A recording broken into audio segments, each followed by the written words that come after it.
Yo guys, selamat datang di channel Pen Cerita Manhwa. Kali ini kita akan melanjutkan alur cerita masuk ke dalam novel Menjadi Bocil Loli yang imut. Dan ini bagian ke-9 dari cerita kali ini. Dan pastikan kalian sudah menonton episode pertamanya biar nyambung alur ceritanya. Kalian bisa cek di playlist untuk video yang lainnya. Baiklah, tanpa berlama-lama lagi, langsung saja kita mulai ceritanya. Singkat cerita, ke malam harinya, Sin memperlihatkan sebuah bangunan yang terlihat sepi. Narator menjelaskan, setelah Gabin ditangkap beserta para pelayan pribadinya, mereka dikurung di dalam bangunan ini. Terlihat, kini, Gabin sedang bersandar di dalam ruangan itu, dan pelayan pribadinya menunduk di sampingnya. Ia meminta maaf atas dirinya yang tidak bisa melakukan apapun untuk menyelamatkan Gabin. Gabin pun tidak mempermasalahkan itu, ia sendiri juga tidak menyangka, jika Yeol sudah sepenuhnya berubah dan sudah tidak bisa dipermainkan lagi. Si pelayan itu mengatakan, bahwa dirinya mendengar siulan sebelum harimau itu menyerang, ia mengira bahwa putri ketujuh dengan sengaja melakukan itu. Gabin menimpali, kelihatannya seperti itu, dia berpura-pura punya hubungan baik denganku, dia mengundangku untuk tinggal bersamanya, lalu menyerangku di saat yang tepat. Sembari menggigit ibu jarinya, ia menyesal karena tidak membiarkan Yeol tenggelam dan mati saat itu. Tidak lama mereka berdua dikejutkan dengan seseorang yang membanting pintu sampai terbuka. Terlihat, ternyata yang membanting pintu itu adalah Kaisar. Dengan sikap dinginnya, Kaisar meminta Gabin untuk mengatakan lagi, siapa yang ingin Gabin tenggelamkan. Mencoba mengelak, Gabin mengatakan, bahwa dirinya tidak pernah berbuat seperti itu. Lalu Gabin mencoba untuk menyalahkan Yewon. Ia mengatakan, Yang Mulia, putri ketiga masih muda, tapi dia sudah sangat kejam. Mendengar itu, Kaisar menampar Gabin sembari mengatakan, apa kamu pikir aku itu bodoh? Lalu Kaisar melemparkan sebotol obat ke hadapan Gabin, yang membuat Gabin sangat terkejut. Dalam hati ia bergumam, bukankah itu obat afrodisiak yang dirinya minta dari pelayannya? Ia pun bertanya-tanya kebingungan, kenapa bisa ada di tangan Kaisar. Mencoba membela atasannya, pelayan Gabin berkata, Yang Mulia, sepertinya saya menjatuhkan obat itu ketika harimau itu menggigit tanganku. Obat ini adalah milikku. Sembari mendekati Gabin, Kaisar menimpali, Kekeke, rupanya kamu pelayan yang setia. Awalnya aku mau mengampunimu karena kamu adalah ibu dari Yeol. Gabin menimpali, aku tidak akan melakukannya lagi. Mohon ampuni aku Yang Mulia. Tidak mendengarkan, Kaisar langsung menendang Gabin sampai tersungkur ke belakang. Setelah itu, Kaisar pun berbalik sembari mengatakan, apa kamu tahu?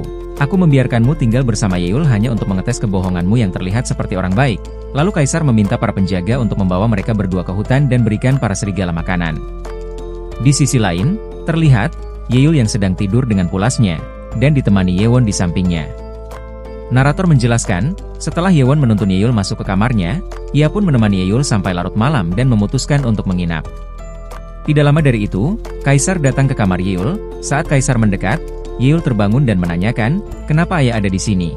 Kaisar menimpali, sepertinya aku membangunkanmu. Lalu Kaisar mencium kening Yeol sembari mengatakan, aku khawatir padamu. Setelah itu, Kaisar menoleh ke arah Yewon, tanpa diminta. Yeol langsung menjelaskan, ia mengatakan, bahwa dirinya meminta kakak untuk tidur bersama dirinya, karena kejadian tadi sore membuatnya sangat ketakutan. Dalam hati Kaisar bergumam, sejak kapan mereka berdua sedekat ini, bukankah beberapa hari yang lalu mereka saling menghina dan mengejek. Sembari menyelimuti Yeol, Kaisar meminta Yeol untuk tidur lagi. Namun, sebelum itu, Yeol bertanya, ayah, bagaimana dengan ibu? Kaisar menimpali, dia tidak layak untuk tinggal di sini, jadi aku mengirimnya ke tempat yang lebih pantas untuknya, kamu tidak perlu mengkhawatirkannya. Sebelum pergi, Kaisar mengelus kepala Yewon dan mengatakan selamat malam kalian berdua. Dan ternyata, Yewon juga sudah terbangun, namun, ia berpura-pura tidur dan mendengarkan setiap perkataan Kaisar dengan Yeol. Ia merasa sangat senang, karena ini pertama kalinya Kaisar mengelus kepalanya. Singkat cerita, pagi pun tiba, terlihat, sebuah kereta yang berjalan dengan cukup cepat menuju ke sekolah. Yewon meminta Yeol untuk tidak tidur. Ia mengatakan juga, jika Yeol kebanyakan tidur, Yeol tidak akan bisa menjawab pertanyaan pejabat Jin. Yeol menimpali, ia mengatakan, karena ada kakak, dirinya bisa menjawab ratusan pertanyaan selama ada kakak di sampingnya.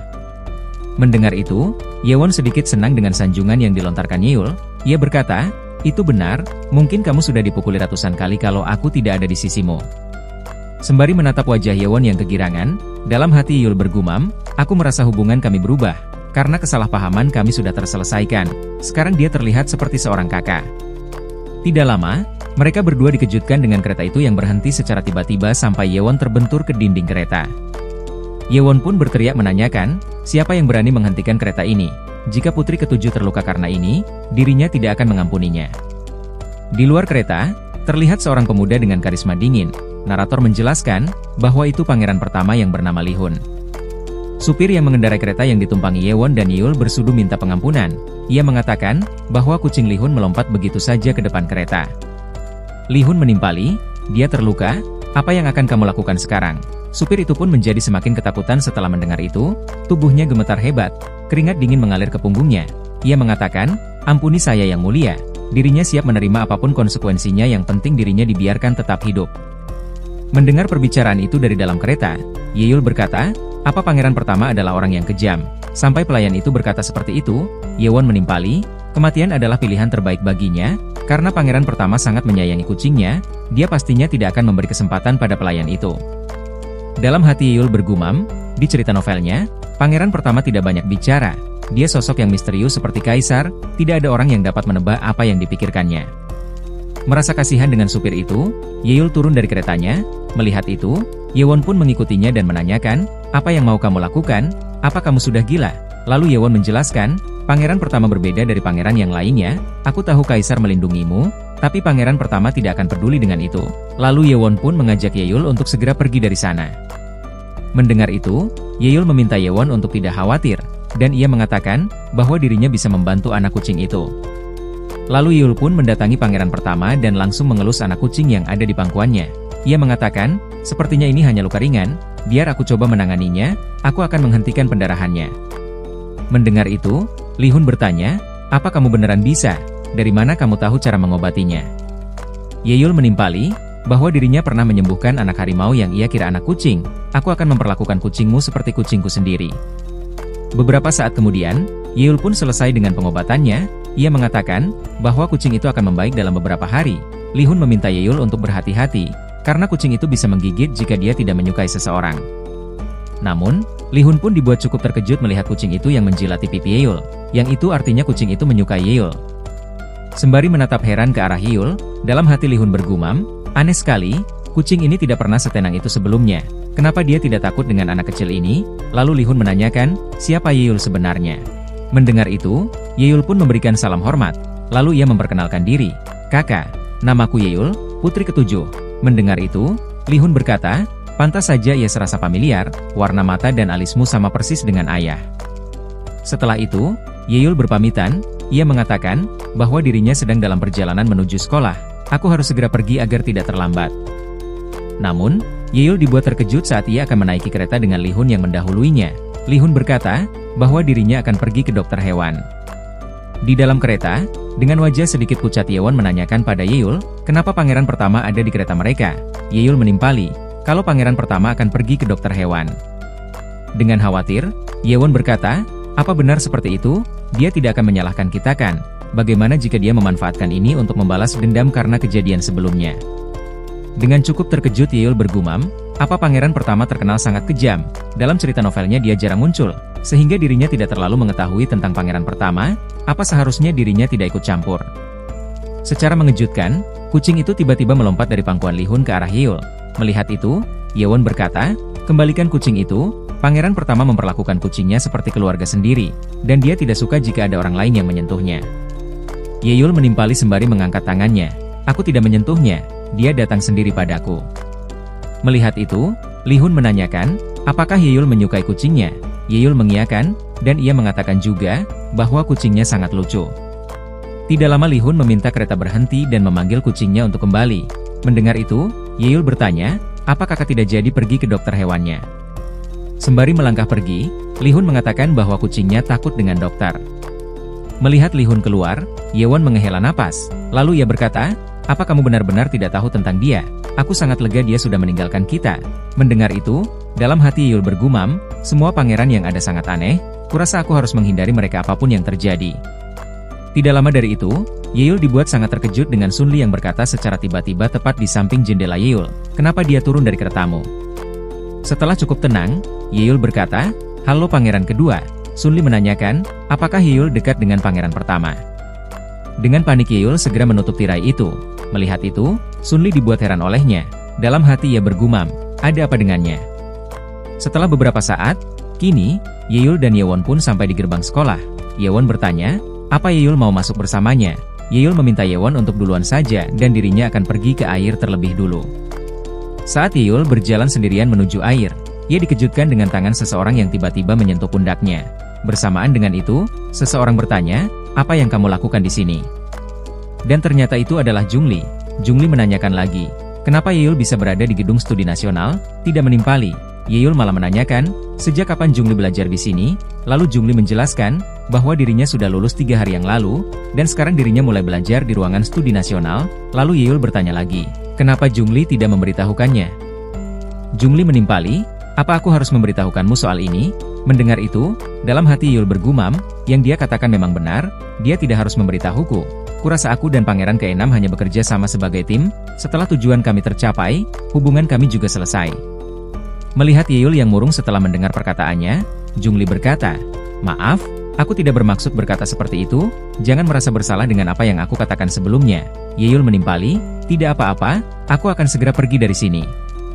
Merasa tidak enak hati, Jungli menarik tangan Yeol sembari mengatakan, Yeol, maukah kamu belajar bersamaku di gedung studi nasional? Mendengar itu, Yeol bertanya, apa itu bisa? Jungli menimpali, hanya kali ini, lalu Yeol pun berjanji bahwa dirinya tidak akan tertidur saat pelajaran nanti. Singkat cerita, kenyataan tidak sesuai perkataan, terlihat Yeol pun tertidur sampai pertengahan pelajaran. Jungli yang melihat itu, ia menghela napas, lalu Jungli membangunkan Yeol, cepatlah bangun, kamu telah tertidur selama 2 jam. Tidak lama Yeol pun terbangun, ia berkata, apa aku tertidur lagi? Lalu Yeol mencoba mengelak dengan mengatakan, karena aku masih muda, aku perlu banyak tidur agar dapat tumbuh dengan cepat. Mendengar itu, Jungli berkata, tapi kamu tidak boleh tidur di kelas. Yeol pun menimpali, aku akan berusaha agar aku tidak tertidur lagi. Tidak lama ia dikejutkan dengan pria bertopeng yang berjalan mendekatinya. Dalam hati ia bergumam, bukankah orang ini yang ada di kediaman Jungli sebelumnya? Kenapa dia ada di sini? Dengan cukup panik Yeol menarik bahu Jungli. Melihat Yeol yang ketakutan, Jungli berkata, jangan khawatir, dan meminta Yeol untuk tenang saja. Tidak lama dari itu, Yeol kembali dibuat sangat terkejut saat pria bertopeng itu mengarahkan belati pada dirinya. Pria bertopeng itu berkata, taktik kemenangan, agresi dan keadilan, taktik kebingungan, penyakit, dan kekalahan, semuanya ada 6 taktik, siapa yang bisa menjelaskan semuanya? Dan kenapa ada perempuan di kelas kita? Jungli menimpali, dia hanya ingin duduk di sini, dia tidak akan mengganggu siapapun. Yeol menambahkan, aku akan diam, tolong biarkan aku di sini. Dengan dingin, pria bertopeng itu berkata, perempuan itu lemah dan bodoh, kamu tidak akan memahami kelas ini hanya untuk seorang pria. Lalu pria bertopeng itu meminta Yeol untuk segera pergi dari sana. Merasa diremehkan, dengan geram Yeol bergumam, siapa dia? Beraninya dia mengatakan kalau perempuan tidak bisa memahami materi semacam ini. Lalu Yeol berdiri dan kemudian menjelaskan semua pertanyaan dari si pria bertopeng itu. 3 taktik pertama yang kamu sebutkan di awal, itu digunakan ketika berada di posisi menang. Dan 3 yang lainnya, digunakan ketika di posisi kalah. Setiap taktik memiliki 6 cabang, jadi semuanya ada 36 taktik, apa itu sudah menjawab semuanya. Para murid yang ada di sana pun dibuat melongo mendengarnya. Mereka tidak percaya, bahwa anak kecil yang baru berusia 5 tahun mengetahui jawabannya. Merasa tidak puas dengan jawaban yang diberikan Yeol, pria bertopeng itu berkata, itu bukan suatu kebanggaan untuk anak kecil yang tahu setelah membacanya. Sekarang beritahu aku, strategi militer yang Wei Liaozi pilih. Dengan tegas Yeol menimpali, ada 12 chapter tentang politik dan perang di Wei Liaozi, dan 10 chapter tentang strategi dan militer. Dia membicarakan tentang teori perang, perintah perang, dan ide-ide materialisme yang identik. Mendengar itu, pria bertopeng itu pun cukup terkejut. Lalu ia menanyakan, siapa kamu sebenarnya? Kenapa kamu bisa mengetahui hal seperti ini? Sembari memberi salam hormat, Yeol menimpali, aku adalah adik termuda dari Pangeran ke-6. Namaku Yeol, putri ke-7.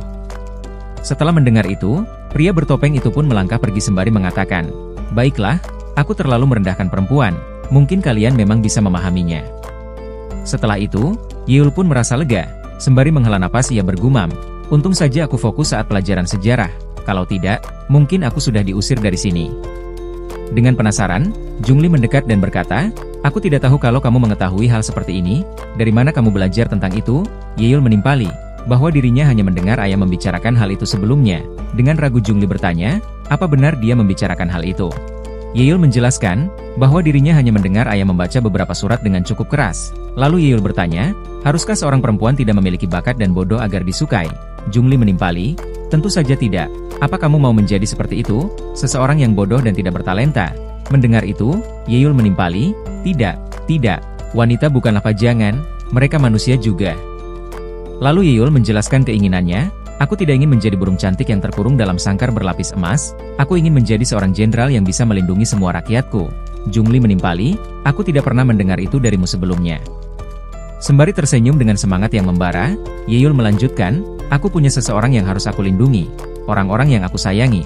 Aku tahu itu tidak mudah, tapi aku akan melakukan segalanya untuk melindungi semua orang yang aku sayangi. Melihat Yeol tersenyum sembari mengatakan itu, dalam hati Jungli bergumam, dia tersenyum, tapi matanya memancarkan kedewasaan, aku selalu merasa kalau dia menyembunyikan sesuatu. Apa mungkin dia dan aku telah melalui situasi yang sama? Sembari memegang pipi Yeol, Jungli menasehatinya, Yeol, ingat ini, kamu tidak boleh berbicara seperti itu lagi. Jangan tunjukkan sifat kedewasaanmu saat ini, takutnya nanti akan membahayakanmu. Lalu Yeol pun tengkurap di atas meja sembari mengatakan, baiklah, kalau begitu aku akan tidur lagi. Melihat itu, sembari melangkah pergi Jungli mengatakan, aku mau berlatih pedang. Jika kamu lelah, kamu bisa pulang.